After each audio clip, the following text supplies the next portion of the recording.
प्यारे बच्चों आदाब നീണ്ട ഒരു ഇടവേളയ്ക്ക് ശേഷം മറ്റൊരു വീഡിയോയുമായി എത്തിയിരിക്കുകയാണ്. CM kid examination. പേര് കേട്ട് ഞെട്ടണ്ട, പുതിയ LSS USS പരീക്ഷയുടെ പേരാണ് CM കിഡ്. പേര് മാറി, അതുകൊണ്ട് തന്നെ പരീക്ഷയിലും ചില മാറ്റങ്ങളുണ്ട്. കഴിഞ്ഞ ഏതാനും വർഷങ്ങളായി തുടർന്നു വന്നിരുന്ന ചോദ്യങ്ങളുടെ പാറ്റേണുകളിൽ നിന്ന് വ്യത്യസ്തമായിട്ട് LSS USS പരീക്ഷയ്ക്ക് ഒരുപാട് മാറ്റങ്ങൾ ഈ വർഷമുണ്ട്. സ്വാഭാവികമായിട്ടും കഴിഞ്ഞ വർഷം 5ലെയും 7ലെയും പാഠപുസ്തകങ്ങൾ മാറി. അതനുസരിച്ചുള്ള ഒരു USS പരീക്ഷ നടന്നു. സിമ്പിളായിരുന്നു കഴിഞ്ഞ വർഷം. ഈ വർഷം 5, 6, 7 എല്ലാ ക്ലാസ്സിലെയും പുസ്തകങ്ങൾ മാറിയതിനു ശേഷം USS പരീക്ഷയുടെ പേര് പോലും മാറ്റി നടത്തുന്ന ഒരു പരീക്ഷ ആയതുകൊണ്ട് ചോദ്യങ്ങൾ ഇത്തിരി കടുക്കും. അതിൻ്റെ സൂചനയാണ് നമ്മുടെ സ്കൂളിലെ പാദവർഷ പരീക്ഷയിലും അർദ്ധവാർഷിക പരീക്ഷയിലും കാക്കൊല്ല പരീക്ഷയിലും അരക്കൊല്ല പരീക്ഷയിലൊക്കെ നമുക്ക് കാണാൻ സാധിച്ചത്. വിഷയങ്ങൾ മുമ്പുണ്ടായിരുന്ന സമാന വിഷയങ്ങൾ തന്നെയാണ്. അറബി, ഉറുദു, മലയാളം, സംസ്കൃതം ഉൾക്കൊള്ളുന്ന ഒന്നാം ഭാഷ 15 ചോദ്യങ്ങൾ, മലയാളം സെക്കൻഡ് 15 ചോദ്യങ്ങൾ, ഗണിതം 20 ചോദ്യങ്ങൾ, 15, 15, 30, 20, 50 ചോദ്യങ്ങൾ ഒന്നാം പേപ്പറിൽ. കഴിഞ്ഞ വർഷം അങ്ങനെ തന്നെയായിരുന്നു. പക്ഷേ കഴിഞ്ഞ വർഷം 45 മാർക്കാണ് ഒന്നാം പേപ്പറിന് ഉണ്ടായിരുന്നത്. ഗണിതത്തിലെ 20 എണ്ണത്തിൽ 15 എണ്ണം എഴുതിയാൽ ആ 15ന്റെ മാർക്കാണ് പരിഗണിച്ചിരുന്നത്. ഈ വർഷം 50 മാർക്കും പരിഗണിക്കും എന്നുള്ളതാണ്. രണ്ടാം പേപ്പറിൽ ഇംഗ്ലീഷും സയൻസും സോഷ്യൽ സയൻസും ഉൾക്കൊള്ളുന്നു. അതിലും 50 ചോദ്യങ്ങൾ ഉൾക്കൊള്ളുന്നു. ആകെ 100 ചോദ്യങ്ങൾ. വലിയ ഒരു മാറ്റം ആർക്ക് USS ലഭിക്കുന്നു എന്ന കാര്യത്തിലാണ്. കഴിഞ്ഞ വർഷം 90 മാർക്കിൽ 63 മാർക്ക് നേടിയ കുട്ടികൾക്കെല്ലാവർക്കും USS ഉണ്ടായിരുന്നു. ഈ വർഷം സ്റ്റേറ്റ് തലത്തിൽ പരീക്ഷ എല്ലാം കഴിഞ്ഞ് ചോദ്യത്തിൻ്റെ കാഠിന്യ നിലവാരമനുസരിച്ച് നമ്മുടെ USSന്റെ പരീക്ഷാ സമിതി ഒരു കട്ട് ഓഫ് മാർക്ക് നിശ്ചയിക്കും. ഈ കട്ട് ഓഫ് മാർക്കിൽ എത്തുകയോ അതിനു മുകളിൽ നേടുകയോ നേടിയവർക്കാണ് ഈ വർഷം CM കിഡ് സ്കോളർഷിപ്പ് ലഭിക്കാൻ പോകുന്നത്. അതുകൊണ്ട് തന്നെ കോമ്പറ്റീഷൻ നന്നായി വർദ്ധിക്കുന്നു. LSSനും USSനും നല്ല കോമ്പറ്റീഷൻ വരും. ഇനി ചോദ്യങ്ങളിലെ വലിയ മാറ്റങ്ങളിലേക്ക് നമുക്ക് പോവാം. പാഠപുസ്തകം ബേസ് ചെയ്തിട്ടുള്ള ചോദ്യങ്ങൾക്ക് ആണ് കൂടുതൽ പ്രാധാന്യം. പറയേണ്ട ആവശ്യമില്ലല്ലോ. USS പരീക്ഷ എഴുതുന്ന കുട്ടി 7ാം ക്ലാസ്സിലാണെങ്കിലും 5ാം ക്ലാസ്സിലെയും 6ാം ക്ലാസ്സിലെയും 7ാം ക്ലാസ്സിലെയും 3 ക്ലാസ്സിലെയും പാഠപുസ്തകവുമായി ബന്ധപ്പെട്ടിട്ടുള്ള എല്ലാ വിവരങ്ങളും കരസ്ഥമാക്കിയിരിക്കണം. ഒരു വിഷയത്തിൻ്റെ മൈന്യൂട്ട് തലത്തിൽ താഴെ തട്ടിലുള്ള ചോദ്യങ്ങൾ USSന് വരും എന്നുള്ളത് നിങ്ങൾക്കറിയാം. ഡയറക്റ്റ് ചോദ്യങ്ങളായിരുന്നു കഴിഞ്ഞ വർഷം വരെ USS പരീക്ഷയ്ക്ക് ഉണ്ടായിരുന്നത്. എന്നാൽ നമ്മുടെ പാദവാർഷിക പരീക്ഷയും അർദ്ധവാർഷിക പരീക്ഷയുമൊക്കെ നമുക്ക് മനസ്സിലാവാം. ചില പ്രസ്താവനകൾ നൽകിയതിന് ശേഷം ഇന്ന വിഷയവുമായി ബന്ധപ്പെട്ട് താഴെ നൽകിയിരിക്കുന്ന പ്രസ്താവനകളിൽ ശരിയായത് ഏതെല്ലാം എന്നിട്ട് 4 പ്രസ്താവനകൾ നൽകി. എയും ബിയും ശരിയാണ്, എയും ബിയും സിയും ശരിയാണ്, ബിയും ഡിയും ശരിയാണ്, അല്ലെങ്കിൽ ഇവയൊന്നും ശരിയല്ല. ഈ രീതിയിലുള്ള ചോദ്യങ്ങൾ ഇനി ഉറുദുവിൽ നമുക്ക് പ്രതീക്ഷിക്കാം. ക്ലിയർ ആയല്ലോ?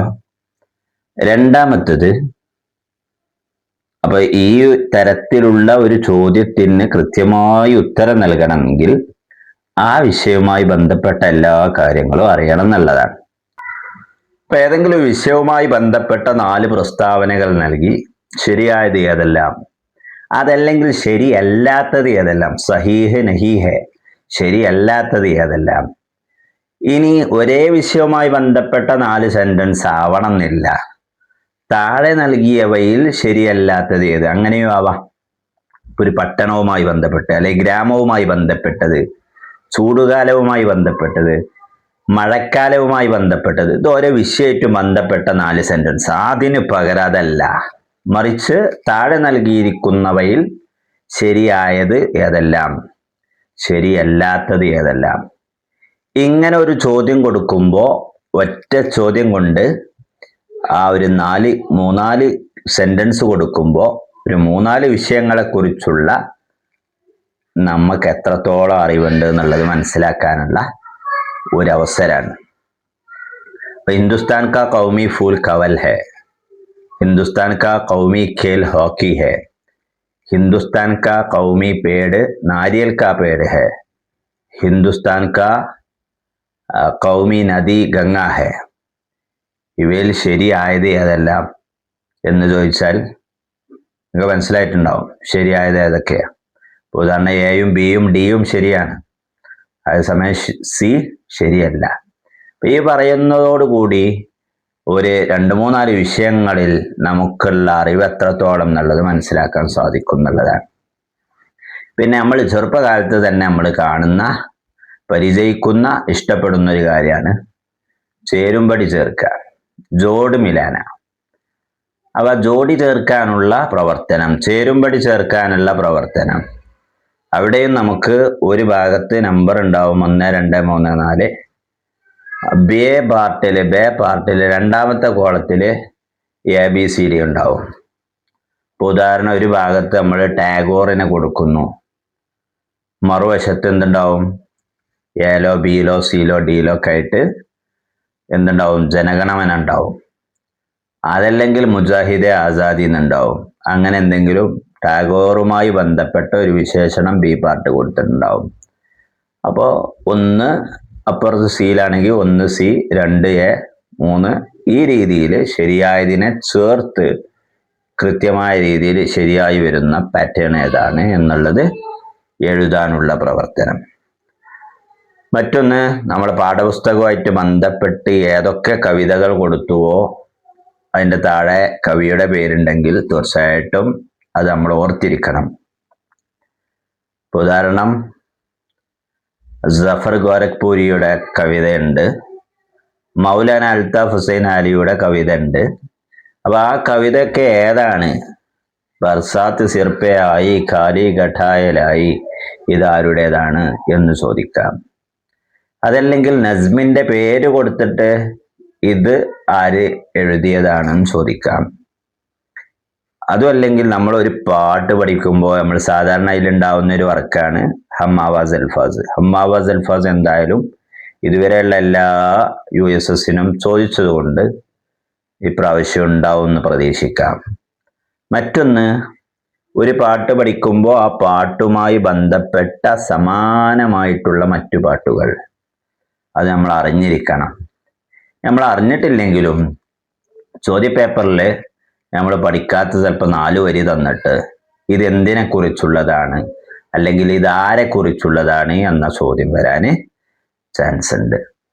അപ്പോൾ ഈ രീതിയിൽ പ്രധാനമായിട്ടും ആ ചേരുംപടി ചേർക്കൽ, ശരിയായ പ്രസ്താവന തിരഞ്ഞെടുത്തതിൽ ശരിയല്ലാത്ത പ്രസ്താവന കണ്ടെത്തൽ, ഗ്രാമർ പാർട്ടായിട്ട് ബന്ധപ്പെട്ട ഒരു ചോദ്യം എന്തായാലും പ്രതീക്ഷിക്കാം, കവികളുമായി ബന്ധപ്പെട്ട ഒരു ചോദ്യം പ്രതീക്ഷിക്കാം, നമ്പറുമായി ബന്ധപ്പെട്ട ചോദ്യം പ്രതീക്ഷിക്കാം. നമ്പറിന്റെ വിഷയം പറയുകയാണെങ്കിൽ പിന്നെ ഒരു 30 വരെ 5ാം ക്ലാസ്സിൽ പഠിക്കണം, 50 വരെ 6ാം ക്ലാസ് പഠിക്കണം, 50ന്റെ അങ്ങോട്ട് മേലോട്ട് നമ്മൾ ടെക്സ്റ്റ് ബുക്കിൽ നോക്കിയാൽ കാണാൻ പറ്റും. 51 മുതൽ 100 വരെയും 500-ന് 1000-ന് 10000-ന് എന്തൊക്കെയാണ് പറയുന്നത് എന്നുള്ളത് ഏതിലുണ്ട്?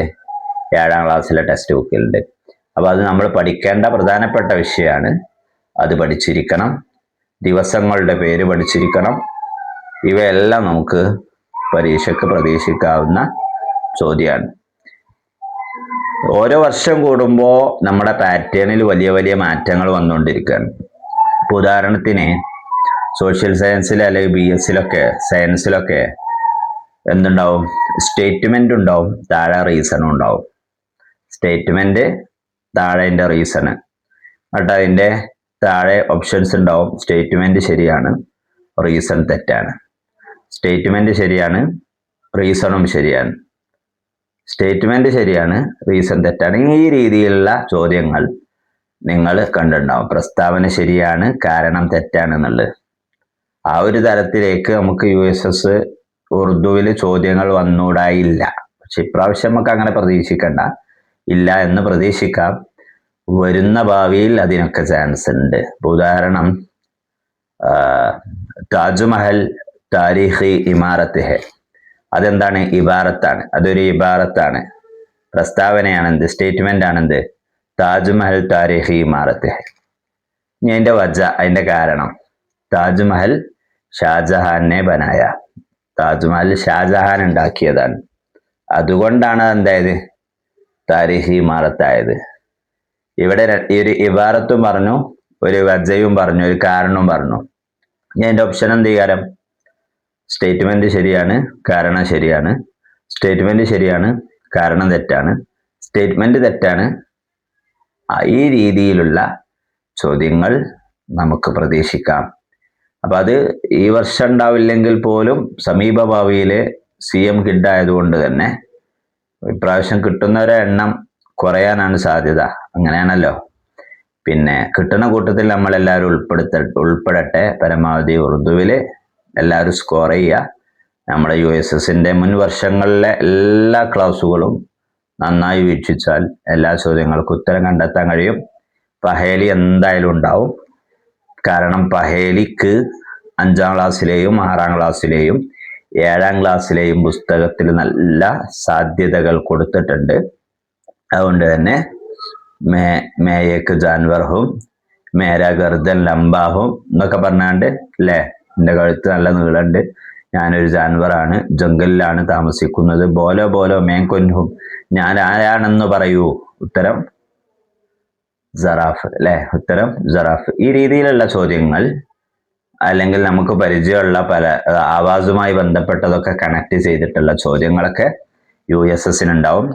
അപ്പോൾ USS ഉറുദു പരീക്ഷയിൽ എല്ലാവരും 15-ൽ 15 മാർക്ക് നേടി അതിൻ്റെ കരുത്തിൽ, അതിൻ്റെ ശക്തിയിൽ നമുക്ക് USS നേടാൻ സാധ്യമാവണം. എല്ലാവർക്കും എല്ലാവിധ വിജയാശംസകളും നേരുന്നു. ശുക്രിയ. ഖുദാ ഹാഫിസ്.